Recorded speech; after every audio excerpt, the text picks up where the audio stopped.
Throughout the Old Testament, we find references to leavened and unleavened bread, particularly regarding its use in the temple, offerings, or in covenantal relationships. Almost exclusively, unleavened bread is used in these instances. In the Old Testament, unleavened bread is used for Passover, in remembrance of the haste in which Israel came out of Egypt. See Day 3's video for more on this.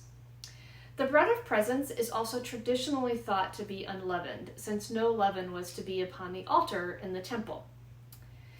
In the New Testament, an additional attribute of leaven is added.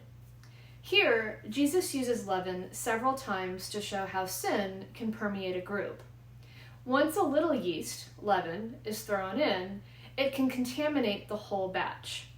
Instead, in 1 Corinthians 5, verses 6 through 8, we see Jesus tell us believers are to be a new batch without yeast. Here, from the NIV, "Your boasting is not good. Don't you know that a little yeast works through the whole batch of dough? Get rid of the old yeast that you may be a new batch without yeast, as you really are. For Christ, our Passover lamb, has been sacrificed. Therefore, let us keep the festival, not with the old yeast and the yeast of malice and wickedness, but with bread without yeast, the bread of sincerity and truth." And Jesus expands on this concept in Matthew 16, starting in verse 5. "When they went across the lake, the disciples forgot to take bread. 'Be careful,' Jesus said to them. 'Be on your guard against the yeast of the Pharisees and the Sadducees.' They discussed this among themselves and said, 'It is because we didn't bring any bread.'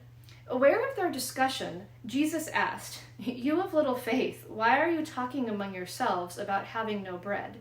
Do you still not understand? Don't you remember the 5 loaves for the 5,000, and how many basketfuls you gathered? Or the 7 loaves for the 4,000, and how many basketfuls you gathered? How is it you don't understand that I was not talking to you about bread? But be on your guard against the yeast of the Pharisees and the Sadducees.'